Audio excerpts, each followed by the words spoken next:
Good morning. So we are in the last note about chapter 31 for the long run aggregate supply curve. So today we want to talk about the difference between the classical and the Keynesian long run aggregate supply curve. They have different opinions, they have different suggestions regarding long run aggregate supply curve. So we're going to start with the classical model. For the classical model, they suggest that the economy is always at the full employment level of output, which represents its potential. So for the classical, they believe that the economy is always at the highest of its potential at every long run output. So therefore the aggregate supply is always vertical. It's always vertical, which means that any increase or decrease in aggregate demand only leads to higher or lower prices, but economic output remains constant. So for the classical economists, they believe that the long run aggregate supply curve is always vertical, which means resources are at the highest potential. So there's nothing that will change in terms of output. But if there's an increase in output, there's nothing that will change in output, but the only thing that will change is the price. So a lower price or a higher price, that is the only thing that will change. But for the output, the real GDP will remain the same. That's why they said here that any increase or decrease in aggregate demand, so whichever happens to the total demand in the economy would not change the output, it will rather change the price of the product. Do we get it? For classical economists, their own suggestion is that the long run aggregate supply curve will remain constant. That means the real GDP will remain the way it is. So if there's a fall in aggregate demand or a fall in aggregate supply, a fall in aggregate demand or an increase in aggregate demand, it will only increase the price or reduce the price. Nothing will happen to the output. That is classical theory. Is it clear? Yes. So it is always vertical. So there's nothing that will change. If aggregate demand falls, price will fall. If aggregate demand increases, price will increase. That is all. But the output will remain the way it is for classical.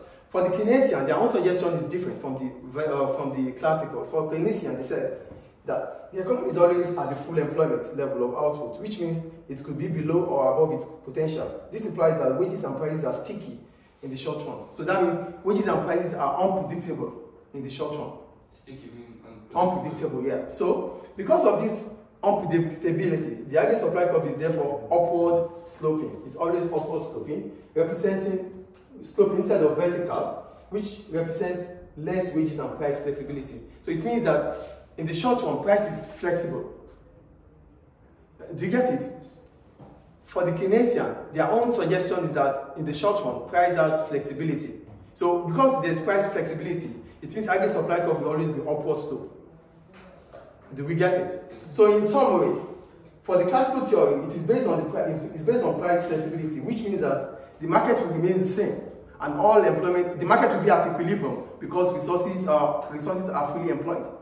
So for the classical economists, they believe that the market will remain constant, will be at equilibrium because all resources are fully utilized or employed. Yes. Both classical and Keynesian is the resources are overused.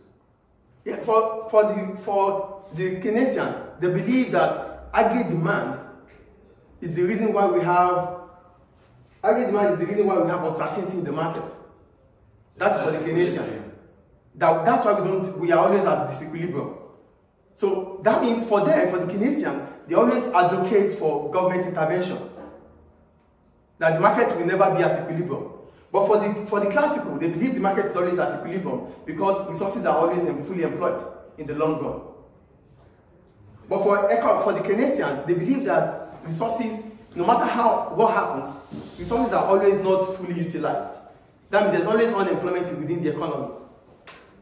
For Keynesian. So that means there's always a reason for government intervention.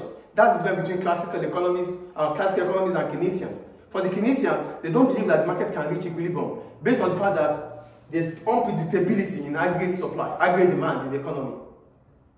But for classical, they believe whatever happens to aggregate demand in the economy, price can only increase or reduce. There's flexibility in price, which makes the aggregate supply curve to be vertical.